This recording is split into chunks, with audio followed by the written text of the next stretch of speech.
waa qiso la yaab iyo argagax wada waxayna ku dhacday wiil Soomaaliyeed oo lagu magacaabo Maxamed wuxuuna ku nool yahay magaalada caasimadda ee Muqdisho sariiq ay u dhigeen hablo Soomaaliyeed isla markaasna waxay ka duubeen muuqaal isla markaana waxay ku xujeen inuu bixiyo lacag aad u fara badan haddii uu bixin waayana inay muuqaalkaas ku faafin doonaan baraha bulshada wiilkan oo murugaysan ayaa la soo wadaagay qisadani fadlan intaan u gudagalin qisadan waxaan si naxariis leh kaaga codsanayaa inaad muuqaalkan like gareyso sidoo kalena subscribe raado channelka oo nagu soo biirto mahadsanid qisadan xanuunka badan ayaa waxay ku dhacday wiil lagu magacaabo Maxamed kuna nool magaalada caasimadda ee Muqdisho Maxamed ayaa waxay isbarteen gabar lagu magacaabo Fartuun waxayna isku barteen maalin Jimcaha xeebta Liido oo ah meel ay kumanaan kun oo qof maalin walba oo Jimcaha maalmaha fasaxa ay u soo tamaastagaan isla markaasna ay ku dabaashaan nolol iyo sidoo kale farxad iyo reereen aad u qurux badan ay halkaas ku qaataan Liido oo ah meel lagu dalxiisto isla markaasna lagu raaxaysto ayaa wiilkan waxay isku barteen gabadhan lagu magacaabo Fartuun iyo Maxamed ayaa run ahaantii markay is arkeen waxa ay isku dhoola cadeeyeen isla markaasna waxay soo jiidatay Maxamed quruxda iyo sidoo kale dhoola cadeyntii u muujinaysa Fartuun balse muusan ogeyn dhoola cadeyntaas inay ku noqon doonto mar madow oo noloshiisa ku taala Fartuun iyo Maxamed ayaa intaas kadib waxa dhaxmaray wada hadal waxayna ay kala qorteen taleefan lambaradooda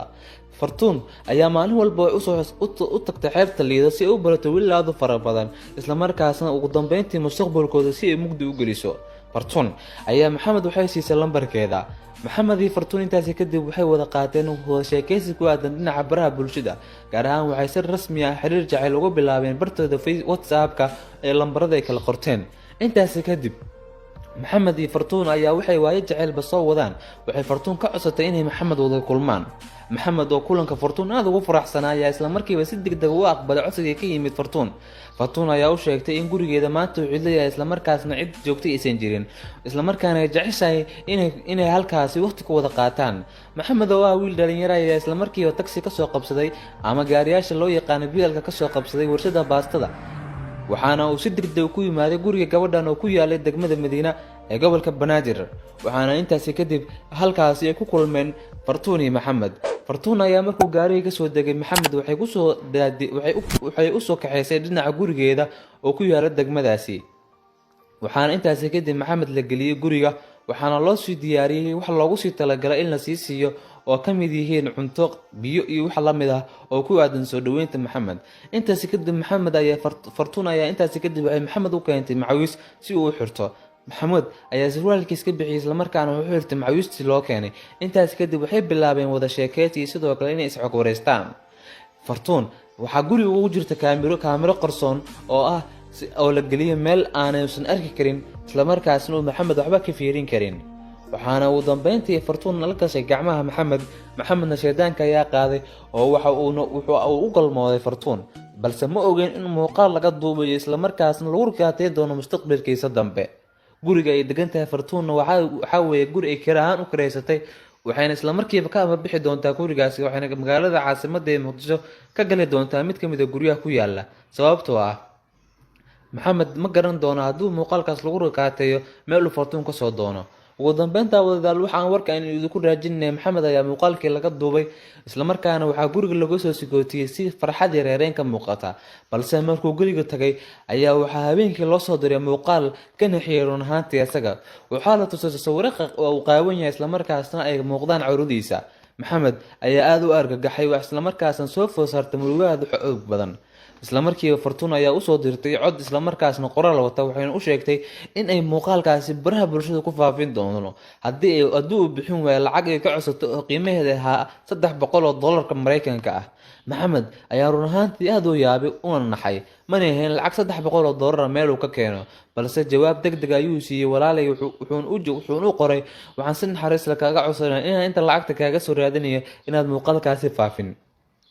balse Fartuun oo taqaana sida looga ganacsado muuqaalada iyo sidoo kale sida loo rakaateeyo ragga ayaa isla markiiba waxay u sheegtay in 24 saac uu lacagtaas ku soo bixin waayo oo muuqaalka ka daawan doona baraha bulshada iyo sidoo kale gruubyada ka jira social media messengerka WhatsApp iyo waxyaalaha la midka ah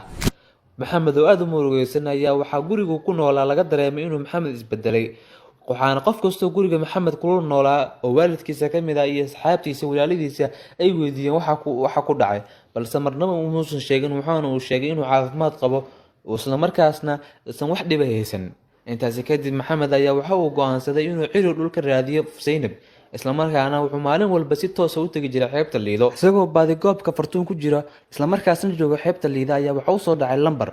waana Fartuun oo ku sugan ayadana xeebta waxay u sheegtay maxamed inay arkayso isla markaasna uu si degdeg ah xeebta uga tago haddii uu ka tagi waayna inay saacadaas ugu horeysay soo dhigi doonto muuqaalkaasi maxamed oo aad u naxay isla markaasna aad u murugooday ayaa yidhi fadlan raalli ahow kaamaana soo doonno halkan ee aniga danahayga ayaan u imaaday qof ayaan ku ballansanahay halkan ee fadlan ixtiraam qoraalkaaga oo kale ayaan ahee isla markiiba waxay u sheegtay inuu dhaqso kaga taga halkaasi waxayna u sheegtay in halkaasi hadduu ka tagi waayo loo keeni doono cid xirta isla markaasna ay qarash ku bixin doonto in xabsiga la geeyo maxamed oo aad u walwalsanaya isla markiiba halkaas kaga cararay waxaana uu aaday xaafadda uu ka degnaa magaalada caasimadda ee Muqdisho oo ahayd halka loo yaqaan warshada baastada oo ah halka isgoyska Hirwa ama warshada baastada eerida oo taqaanidba oo ah degmada Hirwa ugu dambeyntii daawadayaal maxamed ayaa waxa uu markuu xaafadooda tagay waxaa soo wajahday maskax wareer iyo sidoo kale fikir joogto ah wuxuu sameeyay ayuuna garan waayay maxamed ayaa intaas kadib wuxuu wacay mid ka mid ah eheladiisa oo ku sugan wadanka Mareykanka wuxuuna u sheegay inuu rabo inuu iibsado mooto bajaaj lacag ahaan ay ka dhiman tahay lacag $300 waxaana uu sii dhacsay in lacagtaas si degdeg ugu baahan yahay maadaama uu u sheegay in mootadaasi ay tahay mid raqiis ah uu rabin in jaaniskaasi uu dhaafo ninkii ayaa si degdeg ah lacagta ugu soo diray maxamed waxaana lacagtaasi loo soo dhigay barta xawaalada loo yaqaan Taj waxaana uu soo qaatay lacagtii isla markiiba wuxuu si degdeg u wacay Fartuun waxaana uu sheegay in lacagtaasi uu hayo isla markaasna ay kaashaan ugu taalo sarifle ku yaala bakaaraha ee ay ka qaadato waxaana ay maxamed u sheegtay in lacagtaasi ay marnaba qaadanayn isla markaasna ay soo doonanayn waxayna u sheegtay oo kale in lacagtaas uu ka soo dhigay EFC Plus isla markaana ay lambar u soo yeerin doonto maxamed ayaa intaasi kadib wuxuu la tashtay mid ka mid ah dhalinyarada asxaabtiisa ah waxaana wiilkaasi uu soo bandhigay qorshe sariiq loogu dhigi karo isla markaasna lagu qaban karo qoftan caadaysatay ceebeynta wiilasha waxaana ay sariiqdaasi bilaabeen si ay ugu dhigaan maadaama ay haddii ay qoftan lacagta qaadato ee lambarada bedelan karto isla markaasna ay la weyn karo intaasi kadib maxamed iyo wiilka ay saaxiibada hayeen ayaa bilaabay qorshihii sariiqda ah ee loo dhigayay gabadhan maadaama uu ka cabsi qabay in haddii ay muuqaalkaasi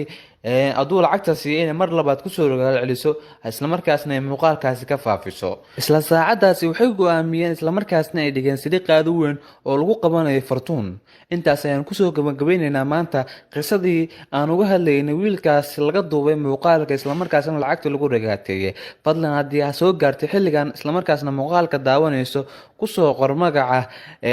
si aan u aragno dadka baahida u qaba inaan qisadan qaybta labaad u soo gudbidno kusoo qorbarta community-ga part 2 si aan qisadani qaybteeda labaad si degdeg ah u soo galino sidoo kale muuqaalkan la garee si uu gaaro 10,000 qof oo nagu soo biiro subscribe dhaho mahadsanid